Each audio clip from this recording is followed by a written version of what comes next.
പ്രിയപ്പെട്ടവരെ നമസ്കാരം. എൻ്റെ പ്രിയപ്പെട്ട കൊമ്മേരിയിലെ ജനാധിപത്യ വിശ്വാസികളെ, നിങ്ങളെ ഒരു കാര്യം ഓർമ്മിപ്പിക്കുവാനും നിങ്ങൾ മറവിക്ക് വിട്ടുകൊടുക്കരുത് എന്ന് അപേക്ഷിക്കുവാനും വേണ്ടിയിട്ടാണ് ഞാൻ ഈ വീഡിയോ ചെയ്യുന്നത്. നമുക്കറിയാം, നമ്മുടെ കുറച്ച് കാലം മുന്നേ അല്ലെങ്കിൽ കുറച്ച് മാസം മുന്നേ നമ്മുടെ നാട്ടിൽ ഒരു ഉദ്ഘാടന മാമാങ്കം നടന്നിരുന്നു. നമ്മുടെ ബൈപ്പാസിനോടനുബന്ധിച്ച് നമ്മുടെ ഒരുപാട് കാലത്തെ ആഗ്രഹം ഇതാ നാളെ നടന്നു എന്ന രീതിയിലായിരുന്നു CPM നേതാക്കന്മാരുടെ പ്രചരണം നടത്തിയിട്ടുള്ളത്. നിങ്ങളൊന്ന് മനസ്സിലാക്കേണ്ടതുണ്ട്, ഇനി ആ വിഷയം, ഈ കൊമ്മേരി ബൈപ്പാസ് എന്ന് പറയുന്ന നമ്മുടെ സ്വപ്നം കോഴിക്കോട് കോർപ്പറേഷൻ തെരഞ്ഞെടുപ്പ് കഴിയുന്നതുവരെ നമ്മൾ എല്ലാവരും മറക്കണം എന്നാണ് CPMന്റെ ആഗ്രഹം.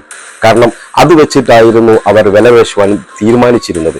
എന്നാൽ ഇന്ന് അത് വേണ്ട രീതിയിലുള്ള പ്രവർത്തികൾ അല്ലെങ്കിൽ പ്രവർത്തനമോ മുന്നോട്ട് കൊണ്ടുപോകാതെ വഴിമുട്ടി നിൽക്കുന്ന സാഹചര്യത്തിലാണ് CPM പ്രവർത്തകന്മാരുള്ളത്. കൊമ്മേരിക്കാരോട് ഇനി എന്ത് മറുപടി പറയും എന്നുള്ള ആലോചനയിൽ ആണ് ഇന്ന് CPM പ്രവർത്തകന്മാർ നിൽക്കുന്നത്. നിങ്ങൾ എപ്പോഴെങ്കിലും ഒന്ന് ചിന്തിച്ചിട്ടുണ്ടോ?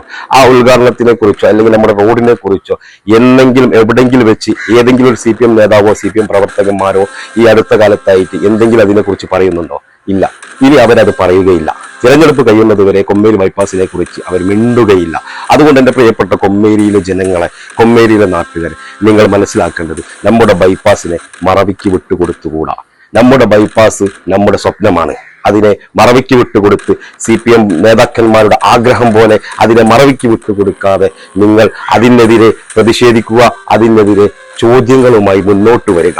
എൻ്റെ പ്രിയപ്പെട്ടവരെ, രാഷ്ട്രീയക്കാരായി നിന്നാൽ ജനങ്ങൾ രണ്ട് കൈയും നീട്ടി സ്വീകരിക്കും എന്ന് വിശ്വസിക്കുന്നവനാണ് ഈ ഒരു എളിയ രാഷ്ട്രീയ പ്രവർത്തകൻ എന്ന നിലയിൽ ഞാൻ മനസ്സിലാക്കിയിട്ടുള്ളത്. പക്ഷെ CPMകാർ തമ്പ്രാക്കന്മാരാകുമ്പോൾ അവർക്ക് നേരെ വിരൽ ചൂണ്ടി നമ്മുടെ അവകാശങ്ങൾ, നമ്മുടെ കൊമ്മേരിയുടെ അവകാശങ്ങൾ ചോദിക്കേണ്ട ബാധ്യത നമുക്ക് ഓരോരുത്തർക്കും ഉണ്ട് എന്ന് നിങ്ങൾ മനസ്സിലാക്കുക.